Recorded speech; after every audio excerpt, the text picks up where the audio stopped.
एक और बड़ी खबर आ रही है, जहां पर आपको बता दें कि एक तरफ राजनीति की बात, तो यहां पर जम्मू कश्मीर के विकास को लेकर भी अब 2 विभागों के विवाद में अटका बड़ा इंडस्ट्रियल एस्टेट प्रोजेक्ट नजर आ रहा है। रेवेन्यू और वन विभाग में आपसी तालमेल की कमी बनी है। इसकी वजह नगरोटा के पंजग्राई गांव में प्रस्तावित इंडस्ट्रियल एस्टेट अधर में है और वन विभाग ने रेवेन्यू विभाग के दावों पर गंभीर आपत्तियां जताई है। जम्मू जिले में एक बड़ा इंडस्ट्रियल एस्टेट बनाने का एक अहम प्रस्ताव रेवेन्यू और वन विभाग के बीच जमीन की स्थिति को लेकर चल रहे विवादों की वजह से लगभग 2 सालों से अटका हुआ है। इससे विभागों के आपसी तालमेल और जमीन के रिकॉर्ड की जांच में गंभीर कमियां सामने आई हैं। सरकारी सूत्रों के मुताबिक इंडस्ट्रीज और कॉमर्स डिपार्टमेंट ने 2024 में इस इलाके में निवेश और रोजगार बढ़ाने के मकसद से नगरोटा तहसील के पंजग्राई गांव में लगभग 5000 कनाल जमीन हासिल करने की प्रक्रिया शुरू की थी। रेवेन्यू अधिकारियों ने कई खसरा नंबरों की पहचान की और शुरू में इस जमीन को इंडस्ट्रियल इस्तेमाल के लिए उपयुक्त बंजर जमीन के तौर पर वर्गीकृत किया गया था। इस प्रस्ताव को आगे की कार्रवाई के लिए भेजा गया और इंडस्ट्रीज डिपार्टमेंट ने भी ये प्रमाणित किया कि जमीन को हासिल करने की कोई पिछली कार्रवाई लंबित नहीं थी और यह जमीन इंडस्ट्रियल विकास के लिए उपयुक्त है। लेकिन ये प्रोजेक्ट तब अटका जब वन विभाग ने इस पर आपत्ति जताई।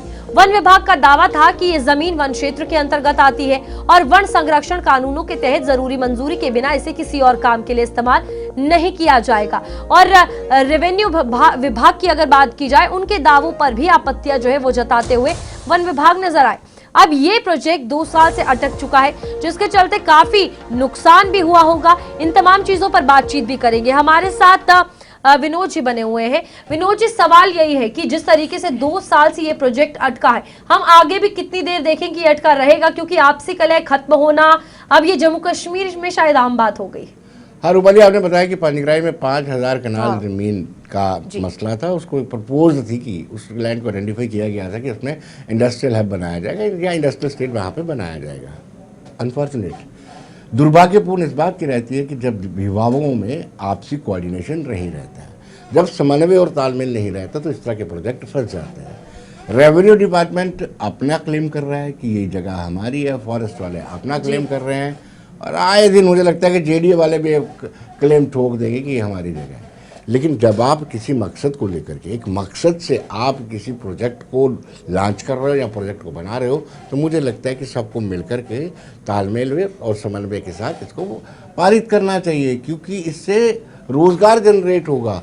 सिर्फ ये नहीं है कि पूंजीपतियों को अपनी फैक्ट्री लगाने का फ़ायदा मिलेगा या उनको लाभ मिलेगा, इसमें आम लोग, लोकल वहाँ के लोगों को भी इसका बेनिफिट मिलेगा। लेकिन ऐसा हो नहीं रहा है। और एक और बात बता दूँ, आज दिल्ली में एक बड़ी इंपॉर्टेंट मीटिंग होने वाली थी इसी को लेकर के, जो इंडस्ट्रियल पैकेज जो है उसको एक्सटेंड किया जाए या नहीं है, वो आज पोस्टपोन्ड हो गई है। और अब मुझे लगता है कि 1 जून को ये मीटिंग होगी। उसमें जम्मू कश्मीर में जितने भी इन्वेस्टर्स हैं, जहाँ सन ऑफ द सॉइल्स हैं, जिन्होंने फैक्ट्रीज लगाई या इंडस्ट्री लगाई या अपने यूनिट लगाए हैं, उनके भविष्य का फैसला होगा कि जो पिछली इंडस्ट्रियल पॉलिसी है उसमें क्या तब्दीली करके इसको एक्सटेंड करना है। जी रूपा। विनोद जी, उन युवाओं का क्या जिन्होंने सोचा था यहाँ पर प्रोजेक्ट्स लगेंगे, हमें रोजगार मिलेगा, हमारी लाइफ जो है वो चेंज होगी, उनके तमाम सपने धरे के धरे रह गए और अब जिम्मेदारी इनकी माने विभागों की, जिनकी आपसी कलह खत्म नहीं हो रही और सब कुछ सहना जो है वो युवाओं को पड़ रहा है। डेफिनेटली मुझे लगता है कि कहीं कोऑर्डिनेशन की कमी। वैसे तो कहते हैं कि सिंगल विंडो सिस्टम है कि विंडो के नीचे सारे डिपार्टमेंट बैठे होते हैं, एकदम से सारा काम होता है, बट अनफॉर्चुनेटली ऐसा नहीं हो रहा। और मुझे लगता है कि इन विभागों की आपसी में तालमेल नहीं होना चाहिए। आपसी तालमेल नहीं होने के कारण ही हमारे इन युवाओं को बेरोजगारी का सामना करना पड़ रहा है, जिनको उम्मीद थी कि उद्योग लगेगा तो हमारी भी जीविका चलेगी।